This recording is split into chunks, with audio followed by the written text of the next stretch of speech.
Sejam muito bem-vindos as pessoas que estão aí, que estão entrando. Hoje nós vamos conversar sobre um tema bastante importante, bastante atual, que tem preocupado profissionais e leigos, né? Que é o tema da escassez de recursos, né? Essa é uma preocupação que está inclusive com os pacientes, né? A gente tem observado que muitos pacientes têm se preocupado com coisas que habitualmente o doente não se preocupava, né? Como na escassez de recursos. E eu vou convidar, e hoje vai vir uma convidada bastante especial, é uma farmacêutica, a Bianca, que vai estar aqui com a gente nessa live. Vamos aguardar só um pouquinho, né? A Bianca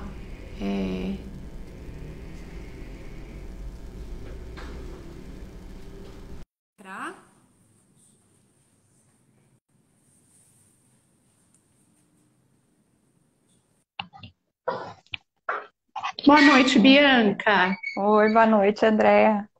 Tudo bem? Tudo bem?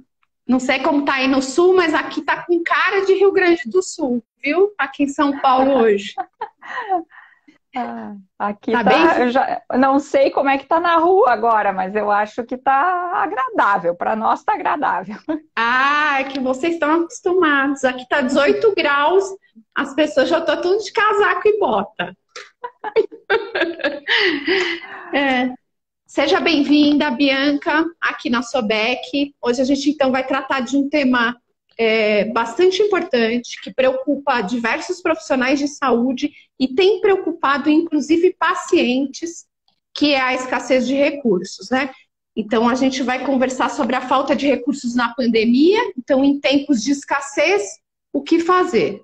Recentemente a ANAP fez um inquérito com alguns hospitais, com 60 hospitais, e aonde alguns desses hospitais demonstraram, né, a falta de recursos, e o que mais apareceu foi a oxigenoterapia, né? Isso gera uma grande preocupação. Eu vou deixar para você se apresentar e aí a gente vai conversando aqui hoje. Tá bem.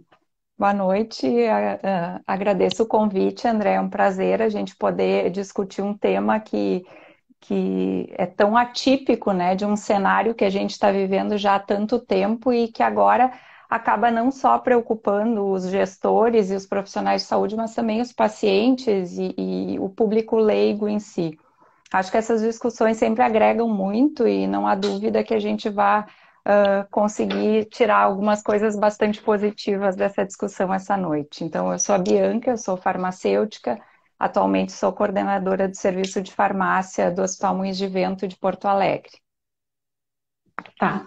Eu sou a Andréa, então eu faço parte da diretoria da Sobec, né? Eu estou como diretora do Conselho Fiscal e eu exerço como enfermeira gerente assistencial do bloco operatório do Hospital Sírio-Libanês, tá?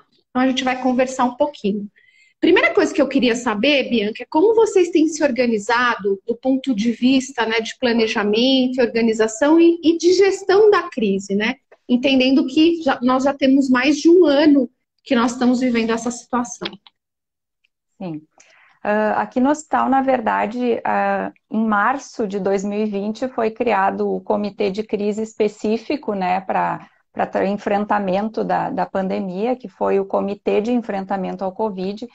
E a ideia desse comitê era, claro, olhar o cenário mundial, fazer transposições com relação ao que a gente estava vivenciando e planejar. Uma das primeiras definições que o comitê teve em março ainda foi formalizar a necessidade de redução da circulação. Então, naquele momento, se optou por ações como cancelamento de cirurgias e procedimentos eletivos, direcionamento de algumas equipes administrativas para o home office. Então, foram as primeiras ações que esse comitê colocou em prática, né? Naquele momento, a ocupação do hospital caiu drasticamente, chegou a girar em torno de 60%, né? E esse cenário não só pela restrição que o hospital impôs, mas também porque as pessoas começaram a ter medo e enxergar o hospital como um local contaminado, um local negativo. E isso a gente vê posteriormente que, inclusive, agravamento de outras doenças, né, em virtude de as pessoas evitarem procurar o atendimento no tempo que deveriam. Naquele cenário, né, em que a gente estava com um hospital com uma baixa ocupação, a gente usou o momento para mapear aqueles pacientes que estavam com Covid e que a gente precisava entender o comportamento de consumo de doença, de demandas que isso gerava, tanto de equipe, né, quanto de aporte de insumos. Então, a gente aprendeu com aquela primeira onda e a gente observou já de cara, tanto nos pacientes que estavam em CTI, quanto os pacientes de unidade de internação, que eles utilizavam, eles demandavam muito, não só da equipe, mas eles utilizavam muitos medicamentos, né? E isso nos ajudou para justamente mapear os comportamentos e o que viesse, os cenários posteriores a isso. Né? Tudo isso que a gente visualizava no dia a dia, tanto de necessidade desses pacientes, a gente repassava então para a área de suprimentos, então o farmacêutico clínico, que era quem estava mais em contato com a equipe médica e assistencial, a gente acabava fazendo essa ponte e repassando essas demandas para que eles pudessem organizar essas aquisições e garantir a manutenção dos nossos estoques. Né? A gente viveu um cenário que era o mais atípico desde então, que era com uma baixíssima ocupação, ou seja, em termos de arrecadação, o hospital estava muito ruim, e em contrapartida a gente tinha que imputar um grande valor em estoque, né? Aumentando muito os dias de estoque e numa incerteza de o que seria consumido ou não consumido. Obviamente a gente errou muito, acertou também, mas o fato é que quando a gente errou ao comprar e estocar hidroxicloroquina, a gente, em contrapartida, acertou em outros itens. Então, eu acho que esse saldo, ele acabou sendo positivo porque a gente não teve nem dificuldade, não teve desabastecimento nem de medicamento, material médico hospitalar e nem de EPI. Então, acho que foi um momento de aprendizado, mas um momento que o saldo dele foi muito positivo com relação ao atendimento desses pacientes, né?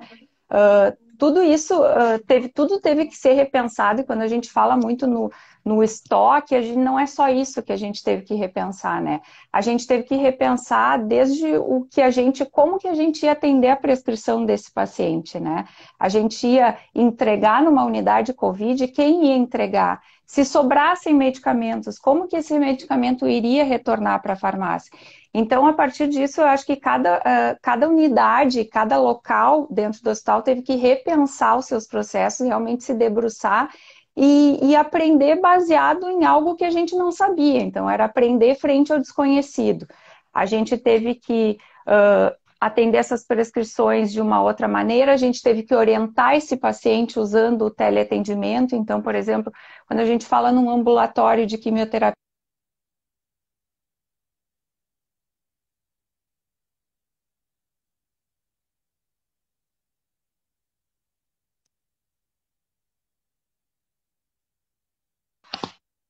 Será que ela travou? Que para mim tá travado. Vocês estão escutando? É? Ó, nós vamos aguardar a conexão da Bianca. Enquanto isso, eu vou conversando aqui um pouquinho com vocês. A Bianca trouxe alguns aspectos extremamente importantes no que diz respeito ao planejamento e à organização dos insumos. Toda vez que a gente vai olhar todos os insumos que o cuidado ao paciente com Covid ele precisa, né? Você tem em torno de mais ou menos 125 itens que são extremamente críticos para o atendimento desse doente. Então, toda essa gestão de saber o local do estoque, de saber o que está demandando naquele momento é muito importante. Voltamos, Bianca. Pode continuar. Até onde vocês ouviram? Nós ouvimos até sobre que você estava falando da logística da farmácia e do atendimento clínico no ambulatório. Tá. Então, esse paciente do ambulatório, que é um exemplo, a gente passou a orientá-lo remotamente, fazer uso de motoboy para entregar o medicamento e entregar uma quantidade maior, inclusive, para que ele não precisasse voltar tão frequentemente ao hospital. Então, tudo isso foram coisas que a gente não sabia como fazer e que, a partir das dificuldades, a gente teve que desenhar e utilizar. Claro que com o passar do tempo também a gente evoluiu em termos de separação de fluxo Então, começamos a tentar deixar esse paciente que precisava do tratamento seguro em vir ao hospital, né? Protocolos de segurança, estabelecimento de fluxos separados, então tudo isso fez com que a gente pudesse, aos poucos, retomar alguns atendimentos e alguns processos que naquele momento estavam totalmente cancelados, né? Eu acho que você trouxe algumas coisas que é extremamente importante, né, Bianca? Eu acho que não tem como a gente, numa situação dessa, não fazer a gestão desses dados, né? E dados de estoque, dados de ocupação, né? Então, quando a gente fala da suspensão das cirurgias, ela tem vários aspectos, né? O primeiro aspecto, naquele momento, quando iniciou a pandemia, era a oferta de leitos, né? E ofertas até da gente redirecionar recurso, então, redirecionar profissionais de enfermagem que estavam, né, no ambiente do centro cirúrgico para as unidades de terapia intensiva, mas nesse momento a gente vive uma situação um pouco diferente. A gente acabou suspendendo as cirurgias, entendendo até mesmo dos recursos que a cirurgia consumia e que hoje são medicamentos mandatórios para intubação, né? E o tão falado kit de intubação, né? Eu brinco que agora até os próprios pacientes, quem está lendo o jornal, estão falando sobre kit de intubação. E eu queria discutir exatamente com você isso, né? Quando a gente fala de kit de intubação, isso predispõe algumas medicações clássicas, mas também predispõe a utilização de outros anestésicos e de outros relaxantes musculares, sedativos. E eu queria conversar um pouquinho como é que vocês fizeram aí no Rio Grande do Sul em relação a isso. Então, mais recentemente começou a aparecer na mídia essa questão do kit intubação, e muitas pessoas sequer sabem o que é o kit intubação. Na verdade, a gente aqui no hospital, com relação aos bloqueadores neuromusculares, o nosso maior, o carro-chefe sempre foi o atracúrio, né? E a gente observou lá naquela, né, quando eu disse que a gente mapeou esses pacientes, a gente viu que o volume que eles utilizavam era gigantesco de medicamentos, né? Então, de bloqueadores neuromusculares, de sedativos. Então, o que a gente teve que fazer? A gente utilizava o atracúrio e realmente teve uma sinalização de uma dificuldade de reposição desses estoques. A gente agilizou, então, aí entrou uma questão de uma outra estratégia que a gente teve, que a gente precisava padronizar itens e validar marcas numa velocidade diferente daquela que a gente costumava fazer.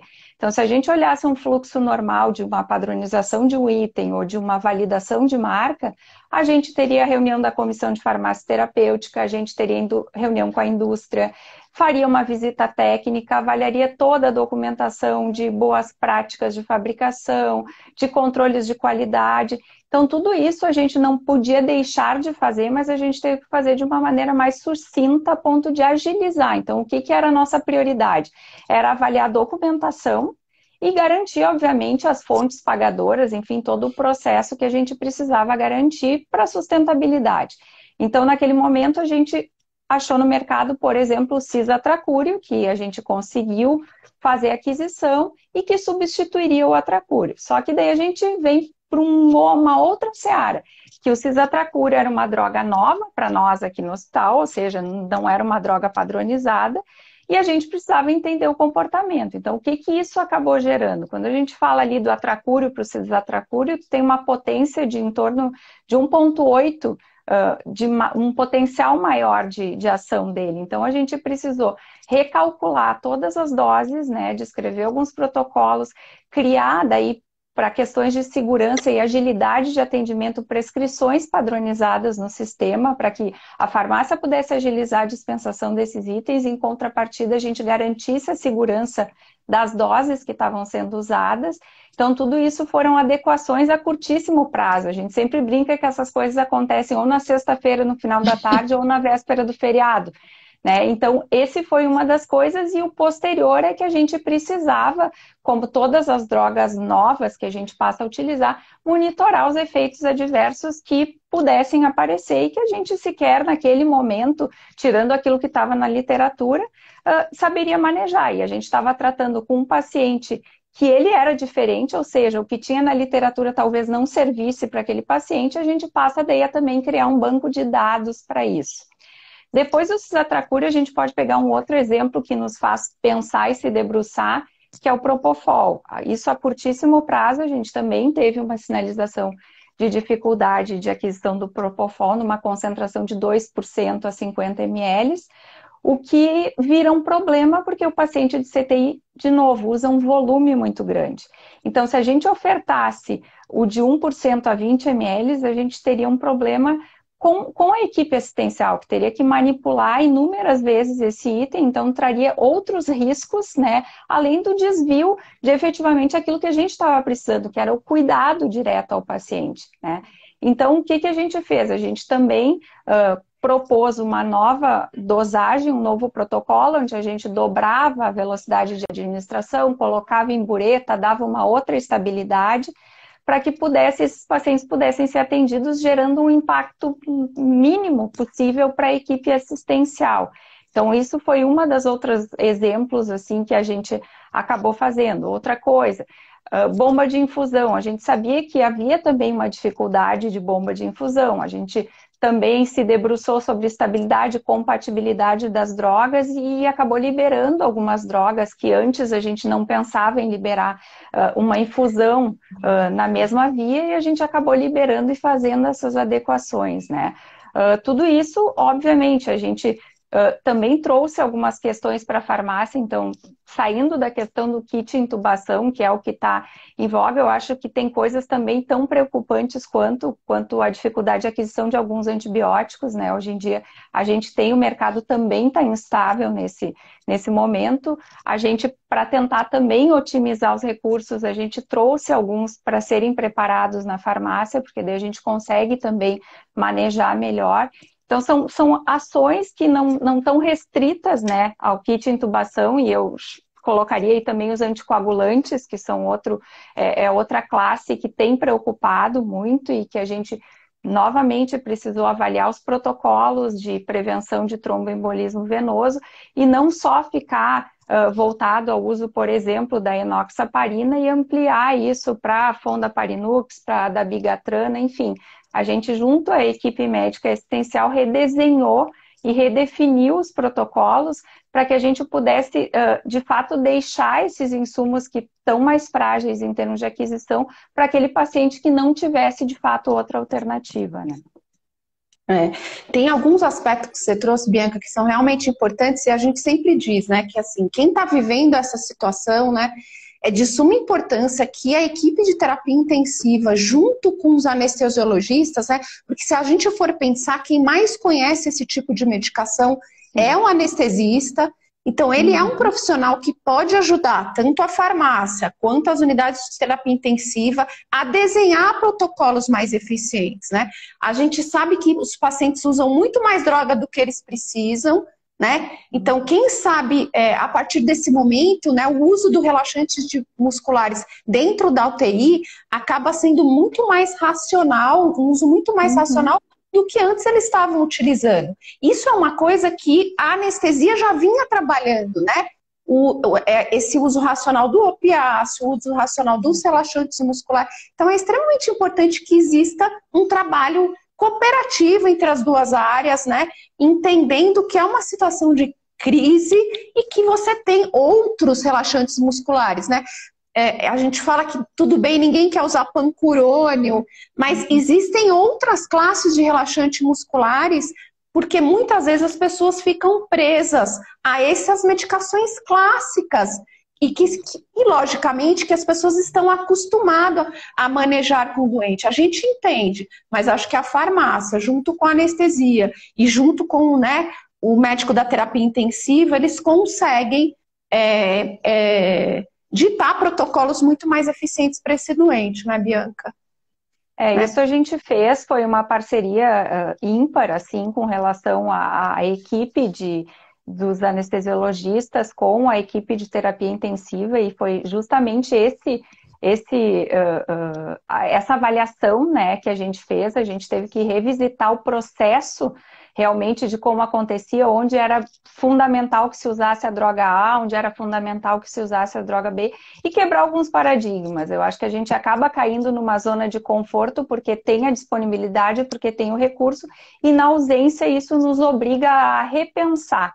E isso tem coisas assim como a telemedicina, eu acho que tudo isso são coisas que vão ficar, né? E que se a gente tem que tirar um saldo de positivo disso, eu acho que é essa parceria, essa união e esse repensar daquilo que a gente executava diariamente. Você tem toda a razão.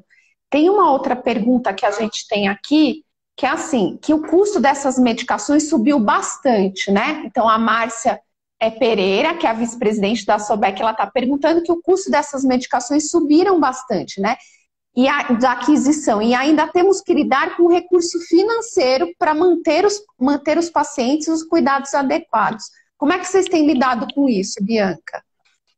Na verdade, a gente obviamente não esquece essa questão financeira e é o que eu disse ali no início, a gente entrou lá no início da pandemia numa situação em que a gente tinha uma ocupação baixa, né? E a gente tinha que se abastecer a níveis que a gente sequer sabia se isso não ia vencer no estoque, o que ia acontecer. Nesse momento, a gente, obviamente, que a gente segue o que o hospital sempre fez de manutenção de marcas, validação de marcas, orçamentos, cotações, mas hoje em dia a gente não está conseguindo fazer isso de uma forma tão efetiva porque a gente acaba tendo que adquirir aquilo que a gente de fato consegue no mercado. Tem realmente itens que o preço é totalmente exorbitante, e mais do que isso, é um custo que a gente acaba tendo que absorver porque a operadora não vai mudar o percentual daquilo que ela negociou de pagadoria. Então é um grande desafio. Acho que uma das coisas que veio nos ajudar, talvez, em termos de barganha, é a questão da publicação no Diário Oficial da União da RDC da 483, agora em março, que pelo menos nos permite importar alguns itens. Então, obviamente que muitos dos itens que a gente está importando, a gente sequer tem mais disponível no mercado local, mas eu acho que é uma forma de também tirar os fornecedores locais de uma zona de conforto, de não serem os únicos, né, a terem o insumo e poder colocar o preço que eles imaginam. Porque essa não era uma prática que habitualmente a gente conseguia, né? Fazer a importação desse tipo de material. Tem uma outra pergunta... Eu acho que... Desculpa, essa questão da RDC, ela tem... obviamente, pontos positivos e pontos negativos. Eu estaria como um ponto de atenção que eu acho bastante frágil, é que a partir do momento que a gente importa esses itens, né, eles entram e passam a ser total responsabilidade da instituição. E isso é preocupante, porque a gente, quando vai se deparar com o que tem no mercado internacional, a gente tem fornecedores no mundo inteiro. Então, o que a gente adotou aqui, né? A gente tá avaliando aqueles que são já pré-qualificados pela OMS e que eles tenham, de fato, laudo analítico de controle de qualidade de matéria-prima e boas práticas de fabricação. Acho que é o mínimo, assim, que a gente consegue exigir. E o ponto de atenção posterior a isso, além da questão do monitoramento dos efeitos, é o rótulo e a bula, né? Que ele não vem traduzido, então o hospital tem mais um ponto de preocupação em como isso vai ser visualizado e como a equipe assistencial vai se deparar com isso para que isso não seja mais um fator de risco e confusão lá na ponta. Acho que você trouxe um aspecto bastante importante, né, Bianca? Que se a gente for optar e for adotar essa estratégia de importação, que a gente vai precisar tratar essa medicação antes de a gente colocar para pronto uso, né? Porque eu sei que a gente tem toda uma preocupação quando a gente coloca esse medicamento, principalmente ali na beira do leito, para ser preparado e para ser administrado, né? Exato. Então, acho que quanto mais conseguir ingestar isso numa prescrição padrão, colocando um rótulo da instituição que garanta a concentração, o volume, eu acho que é um ponto que é de extrema importância, que não é só ter o insumo, é ter o insumo e dar condições para que ele seja usado corretamente. A gente tem uma outra pergunta aqui feita pela Giovana Presidente, a gente precisa ler a pergunta do presidente, né? Precisa ter um pouco de juízo. Dentro dos centros cirúrgicos, existe alguma ação que foi delineada para evitar desperdício? Na verdade, a gente sempre teve um olhar muito focado no desperdício, assim. Não teve, assim, com a pandemia, alguma coisa específica que a gente pudesse elencar agora, olha, tal item agora a gente dispensa de um jeito diferente ou a gente prepara de um jeito diferente. Eu acho que foi um olhar que a instituição sempre teve, né, de evitar o desperdício, a questão, até porque medicamentos, se a gente tratar bem como medicamento, o desperdício ele também traz um outro ônus, que é a questão do descarte, que também custa dinheiro, então não é só deixar de usar, mas tem um tratamento posterior. Então eu agora não me vem em mente nada diferente das ações que a gente já fazia relacionada a isso. A gente sabe que os anestesistas, eles há algum tempo vêm utilizando monitores para controlar, né, quanto você dá de droga para esses doentes. Então a gente sabe que os anestesistas usam muito monitor de profundidade anestésica, que é um monitor que a gente conhece com o nome de BIS, que até agora ele tem sido mais usado nas unidades de terapia intensiva. E um pouco menos usado são os monitores para fazer o controle dos relaxantes musculares, que é o conhecido como TOF, né? Mas que são ainda monitorizações realizadas muito no ambiente perioperatório e menos nas unidades de terapia intensiva, mas que quem sabe isso, ao longo do tempo, eles vão conseguindo trabalhar com isso, né, Bianca? Isso, eu acho, tem algumas instituições aqui do Sul que a gente sabe que utilizaram, passaram a utilizar essa prática. Nós chegamos a desenhar, enfim, a gente acaba desenhando vários cenários, como, por exemplo, usar os carrinhos de anestesia na falta de respiradores, mas foram coisas que a gente desenhou e que não foi necessário até então colocar em prática. Então, da mesma forma que os monitores, a questão dos carrinhos, ela estava definida em caso de necessidade, como a contingência da contingência, mas a gente não chegou a adotar aqui. Acho que você tocou num ponto também extremamente importante, né? Que é a utilização do ambiente de centro cirúrgico para acomodar pacientes com Covid. Nós também lá no hospital desenhamos isso, não foi até este momento, a gente não precisou utilizar as salas cirúrgicas como leito de terapia intensiva, mas eu sempre falo que assim, se a gente for utilizar esta estratégia para a gente acomodar estes pacientes, que a gente faça uma boa parceria entre unidade de terapia intensiva e anestesistas, né? E o centro cirúrgico, porque é um ambiente desconhecido para o pessoal de terapia intensiva, né? Mesmo o aparelho de anestesia, as funcionalidades, então tem que ser uma parceria aí muito bem azeitada entre essas duas áreas, para que a gente não incorra em eventos adversos nesse meio, porque é um meio em que nem os médicos da terapia intensiva, nem os técnicos da terapia intensiva estão habituados a circular, né? Então a gente precisa tomar um cuidado redobrado quando a gente utiliza essas áreas, né?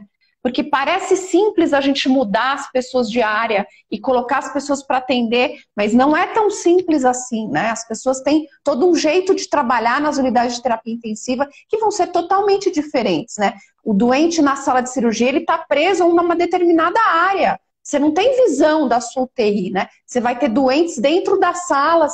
Então, que tipo de sinalização você vai ter? Que tipo de monitor? Se vai ter telemetria? Se não vai ter telemetria? Então, são coisas para serem avaliadas, né? Aqui a gente não chegou a transformar o centro cirúrgico em CTI, mas sim o centro de recuperação. Foi uma das áreas que a gente acabou criando uma CTI, foi a última CTI que a gente criou, foi no centro de recuperação, e que justamente foi feito isso, uma mescla entre a equipe de anestesiologistas e a equipe de terapia intensiva. Então, eles trabalhavam em conjunto nessa área, até porque a gente precisava de recursos médicos, e não só médicos, mas todos os recursos assistenciais e de pessoas. Então, se fez essa mescla entre todas as equipes, tanto de enfermagem quanto a equipe médica, para que se pudesse o dono da área, vamos assim chamar, né, que é quem tinha o domínio dos recursos que estavam disponíveis ali, versus quem tinha, teoricamente, a expertise daquele paciente que estava chegando na área. Você tem toda a razão. Tem mais uma pergunta que chegou ontem, Bianca, que a gente abriu no chat de perguntas, que é da Letícia Misaki. Quais os medicamentos ou protocolos usados para o retorno das endoscopias e das colonoscopias?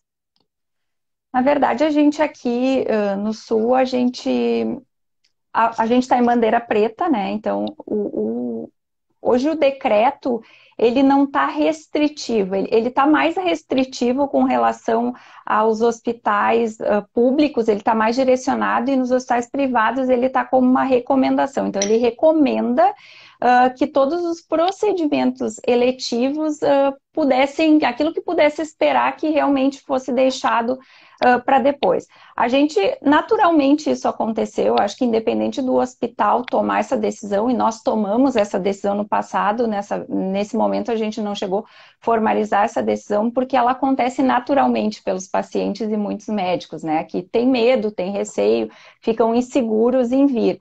Então, hoje a gente já tem os procedimentos eletivos, já acontecem, então, só que numa demanda muito menor. Por exemplo, pegando o exemplo do próprio centro cirúrgico, a gente fazia em média 100 procedimentos, 100 cirurgias por dia, entre as 17 salas que a gente tem. Hoje a gente está fazendo entre 53 e 60. Não é porque nós, hospital, nos posicionamos que alguma coisa era proibitiva, enfim, até porque o decreto, ele tem uma parte que ele fala que não é proibido cirurgia que é tempo dependente. Isso abre uma brecha gigantesca, né, para que a gente pudesse alocar nesse cenário várias cirurgias.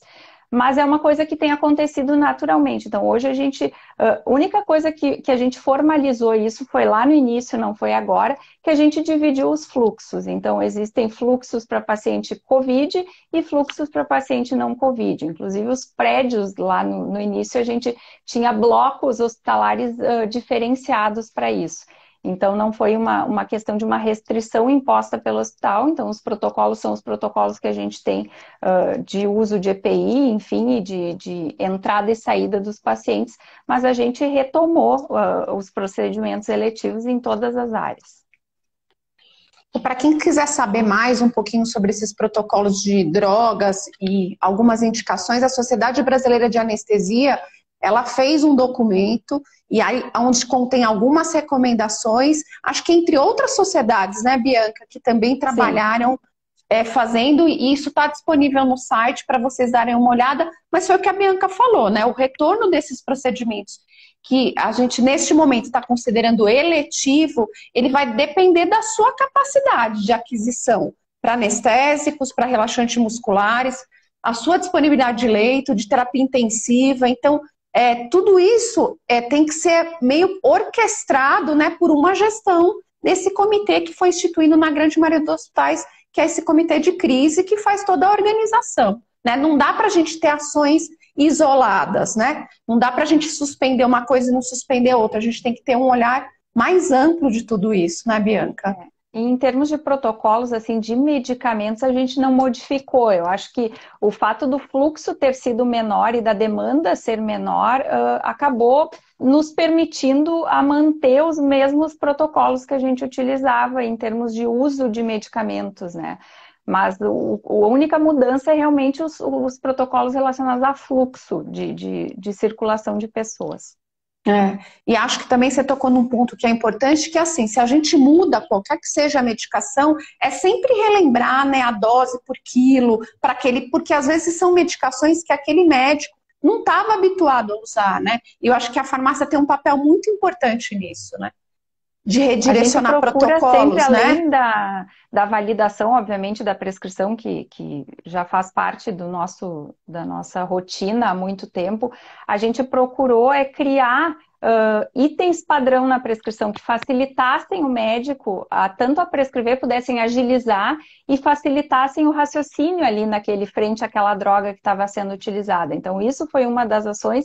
E a outra ação foi a gente, de fato, criar kits. Então, por exemplo, tem um kit de intubação, eu já vou deixar pré-separado esses itens, né, e vou criar um código específico para facilitar e agilizar o atendimento. Então, facilita para a equipe assistencial, facilita para o médico na hora de prescrever e facilita para a farmácia na hora de dispensar esses itens também. Com certeza. Acho que tem mais uma pergunta que tinham feito sobre se, com essa escassez de medicamentos, se a gente não podia fazer alguma iniciativa cooperada com outros hospitais, né? Para a gente poder, para isso poder ganhar uma importância, para a gente conseguir comprar esses medicamentos. Já não é de hoje, né? Não é pela pandemia, mas já há longa data a própria ANAP tenta organizar as chamadas compras conjuntas, e aqui no Rio Grande do Sul a gente tem o Sindiospa, que é o sindicato dos hospitais, que inúmeras vezes tratou esse assunto. Sempre um fator dificultador disso é a padronização dos itens nos diferentes hospitais. Então, o Hospital Moinhos de Vento usa concentração A, o hospital que é ali na outra rua usa a concentração B, a gente valida uma marca, o outro hospital não valida aquela marca, então isso era uma dificuldade. Mas o que eu vejo da essência da compra coletiva sempre foi barganha de preço, né? E não disponibilidade de mercado. E nesse momento a dificuldade é a disponibilidade de mercado. Então talvez uma compra coletiva até onerasse mais em termos de fornecimento, porque a gente geraria um pedido grande de uma vez só, que teria que, inevitavelmente, dentro de N aspectos que a gente teria que relacionar, ser distribuído entre esses hospitais.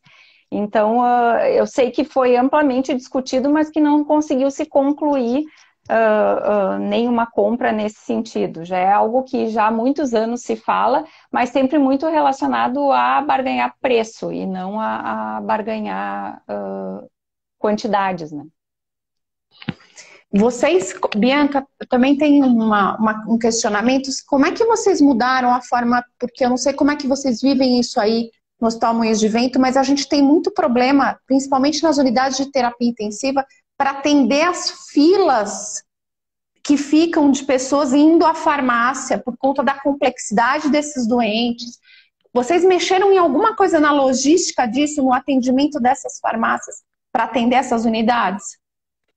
A gente quando a gente criou a primeira CTI numa área que não era de CTI, a gente experimentou 3 cenários, basicamente. A gente inicialmente entendeu que a gente conseguiria atender essa prescrição e essas demandas via uma farmácia que já existisse, por exemplo, uma farmácia central, e colocar alguém que fosse volante para fazer as entregas. A gente teve um insucesso gigante já de cara, por quê? Justamente por isso.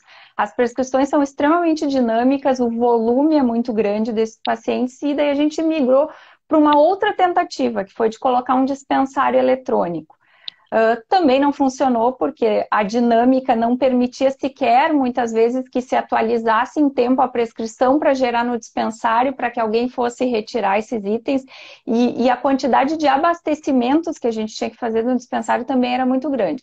Então, de fato, a gente acabou entendendo que o melhor modelo era uma farmácia nessas áreas, e foi isso que a gente fez, tanto nessa quanto nas outras CTIs que a gente criou. E a forma de agilizar o atendimento, basicamente, é isso. Quanto mais coisas padronizadas a gente deixar no sentido de um item de prescrição padrão, com uma quantidade padrão, deixar um kit montado. Então, o kit tal vai ter tantas ampolas do item tal, mais tantas. Isso tudo facilita, né, em termos de agilidade de atendimento. Porque, em geral, são áreas que não foram desenhadas para isso, o que muitas vezes não adianta a gente colocar mais pessoas para trabalharem lá, porque não é isso que faz o sucesso do atendimento, né? E sim a gente organizar o fluxo. Então, obviamente que tem momentos que a gente tem ali um gargalo de algumas pessoas, mas eu acho que o fato de desenhar esses itens mais utilizados e deixar isso mais ou menos já montado facilita muito o atendimento. A gente fez uma coisa um pouco parecida com você, como a gente estava com ociosidade do pessoal da farmácia do centro cirúrgico, a gente desviou algumas pessoas para uma área para montar esses kits. Então, é o kit de passagem de catéter central, o kit de passe de punção, e a gente foi montando esses kits para facilitar o atendimento à beira-leito. Então, acho que esse olhar para a gente saber se a gente tem pessoas disponíveis que possam estar ajudando essas áreas sobrecarregadas, acho que isso é de extrema importância, né, Bianca? Com certeza, é uma ginástica que a gente todos os dias, porque além disso a gente também tinha baixas de colaboradores que ficavam doentes, como em todas as áreas, né? Não era diferente para a gente. Então, todos os dias eram realmente a gente tinha que avaliar e planejar o dia no dia mesmo, né? Porque tudo que a gente tentava planejar com alguma antecedência, a gente corria um risco. Então, foi um grande desafio. A gente também acabou desviando algumas pessoas que eram do centro cirúrgico para essas áreas novas que a gente montou, porque as cirurgias tinham caído bastante a demanda. Então, a gente já deixava, a gente aqui tem 2 andares de centro cirúrgico, então a gente direcionava uma equipe para fazer um fluxo de atendimento dos kits das cirurgias de urgência e uma outra para apoiar essa questão da farmácia que a gente montou na CTI. Eu acho que essas ações são muito relevantes e extremamente importantes, né? A gente brinca que ter uma mão numa hora dessa, e ter as coisas montadas e para pronto uso, ajuda muito quem está naquela situação, né? Porque vamos imaginar que se você tinha de 30, 25 pacientes entubados, hoje você pode ter uma UTI com quase 100% dos pacientes entubados, que é uma realidade que as unidades de terapia intensiva não viviam, né, anteriormente. Então, assim, são pacientes muito graves, muito instáveis, né? E que demandam de todas as equipes o tempo todo. Chegou mais uma pergunta aqui do Cleiton R. Silva, como trabalhar com as cobranças de MATMED? Cobranças que ele diz do ressarcimento disso? Acho que cobrança em conta mesmo, Bianca. Como é que se vocês têm como é que vocês trabalham? Você falou que em algumas áreas vocês têm dispensário, né? Sim. A gente faz a gente coloca quem coloca na conta aqui, então o nosso fluxo é ter uma prescrição médica, obviamente, daqueles itens que são que possuem ressarcimento, e a partir do atendimento na farmácia, esse item cai na conta. Então, é a farmácia que coloca. A gente sabe que existem modelos em que a checagem faz isso, a gente tem sim checagem beira-leito, mas esse item na checagem beira-leito ele já está em conta. Então, a farmácia é quem coloca e retira os itens de conta. Com relação às parametrizações, então, quando a gente padroniza um item ou padroniza uma marca, tudo isso antes de a gente colocar em uso, obviamente, dentro daquilo que a gente consegue. A gente hoje vive um cenário que muitas vezes a gente acaba não conseguindo fazer isso em tempo real, mas a gente checa todos os ressarcimentos, parametrizações e margens de todas as fontes pagadoras antes de efetivamente colocar o item em uso. Sempre um desafio, né? De que modelo que você vai adotar para cobrar materiais e medicamentos, né? E a gente sabe que cada vez mais, né, com a introdução do prontuário eletrônico, existem formas de você fazer isso à beira-leito, né, na administração, mas acho que o seu modelo ainda é um modelo bastante disseminado nos últimos tempos ainda de ser colocado pela farmácia, né, Bia? Isso, a gente aqui a checagem beira-leito, o nosso foco é realmente garantir a segurança, aquela última oportunidade de não se administrar, enfim, um item errado. Mas em termos de cobrança, o processo é centralizado na farmácia. Que está chegando mais uma pergunta aqui, Bianca, nos nossos participantes. A gente falou bastante, então, das ações de planejamento, organização, a gestão de estratégia, né? Quais foram as estratégias que a gente adotou aí durante esse tempo de pandemia, falando da escassez dos recursos, né? E aí a Simone Garcia está perguntando como que acontece os ajustes de dimensionamento de RH? E se vocês, durante a pandemia, tiveram que fazer esse tipo de ajustes? E eu ainda complemento a sua pergunta. E quais foram as dificuldades para você conseguir colocar a gente no time, né? Numa situação tão desafiadora? Esse foi, eu acho que, o maior desafio quando a gente pensa, porque a gente costuma ter pessoas... eu sempre digo que não só o farmacêutico, mas a equipe de farmácia que trabalha em hospital, ela é hospitalar, ou seja, ela deveria e pode, numa situação de contingência, atender qualquer área, ou seja, pode ficar na farmácia central, pode ficar na farmácia centro cirúrgico, pode ficar numa área de manipulação, mas a gente sabe que as pessoas se identificam, né, e inclusive têm um desempenho melhor em algumas frentes.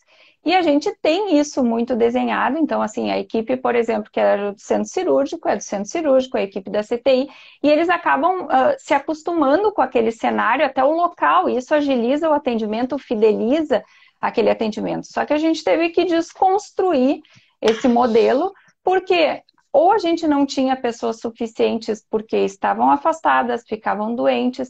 A gente teve pessoas que acabaram optando por, né, pedir seu desligamento por insegurança, aquilo que eu disse que lá no início parece que o hospital era um local assim totalmente insalubre, que se tu pisasse no hospital já estava contaminado. Então a gente vivenciou vários cenários.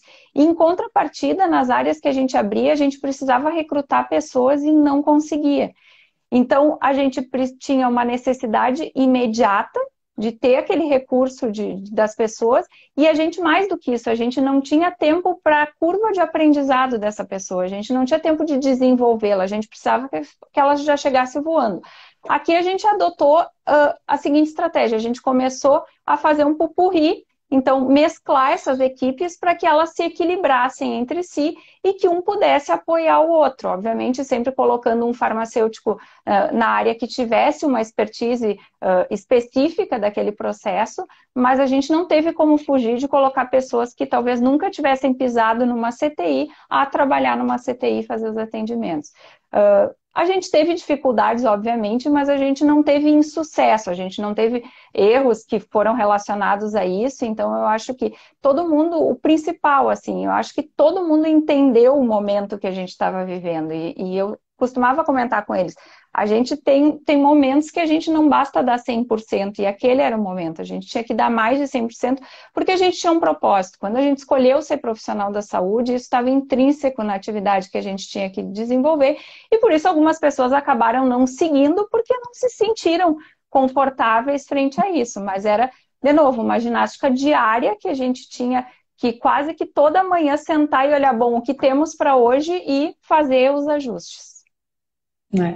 Um pouco parecido desse modelo que a Bianca adotou para os auxiliares de farmácia, né, e todo o contingente para atender as farmácias, a gente adotou com a equipe de enfermagem. Então, a gente também tem uma série de profissionais que foram treinar para dar apoio nas unidades de terapia intensiva. Então, eram profissionais que habitualmente estavam acostumados a trabalhar no ambiente de centro cirúrgico, que é muito diferente, principalmente no atendimento a esses pacientes. E a gente teve quase 40 profissionais que ainda estão hoje trabalhando nas unidades de terapia intensiva, e eu acho que é um aprendizado dos dois lados, né? Eu acho que quando estes profissionais voltarem, né, para a sua atividade fim, que é o atendimento no centro cirúrgico, o cuidado do paciente no centro cirúrgico, eu acho que vai ter inúmeros ganhos, né? Porque cuidar de paciente crítico, esse é um aprendizado que ele vai levar para o resto da vida, né? E a gente diz que a equipe nunca mais será a mesma, né? Porque tem pessoas que ficaram, né, na beira do leito e puderam entender o que antes a gente fazia de hobby rotation, né, colocar alguém na área para entender a dificuldade, eles viram e entenderam na prática como essas coisas funcionam, né, Bianca? A gente aqui, a equipe de enfermagem também fez isso de uma forma, né, muito mais forte do que a gente, e a gente tem cases de muito sucesso de pessoas que não querem mais voltar e que realmente se depararam e se identificaram com um processo que nunca tinham imaginado que se conectariam com aquela equipe, com aquele processo, com aquele paciente.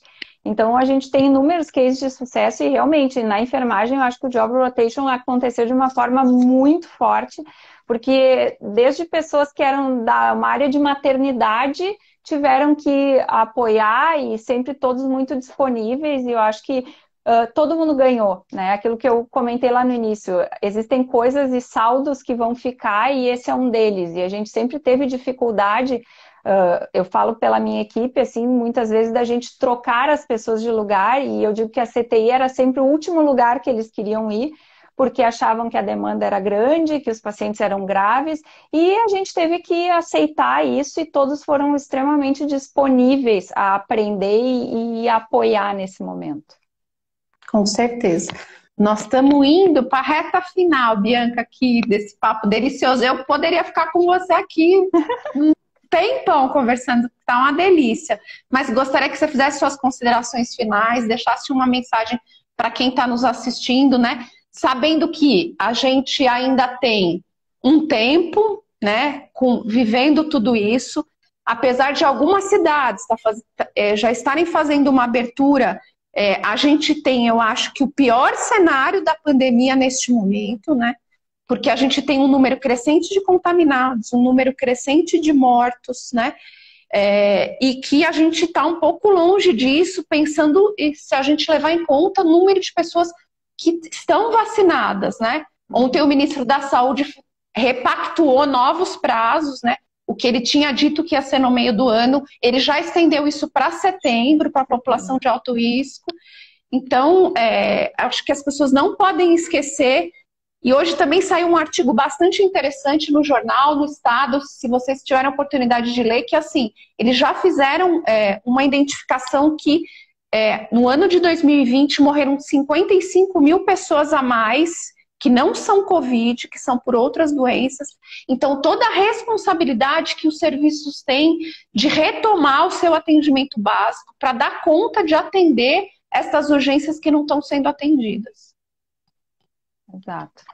Eu acho que, assim, de uma forma resumida, a gente aqui não chegou a ter um impacto importante no sentido de desabastecimento. Eu acho que houve toda uma organização prévia, como eu disse, um mapeamento disso. Eu acho que o alinhamento entre a equipe assistencial, a equipe médica, a equipe de suprimentos é fundamental para que a gente consiga mapear as necessidades, repassar e isso seja visto para que a gente não tenha impacto e tendo alguma dificuldade, é aquilo que tu comentaste até, é sentar com as equipes, é realinhar protocolos, é redefinir.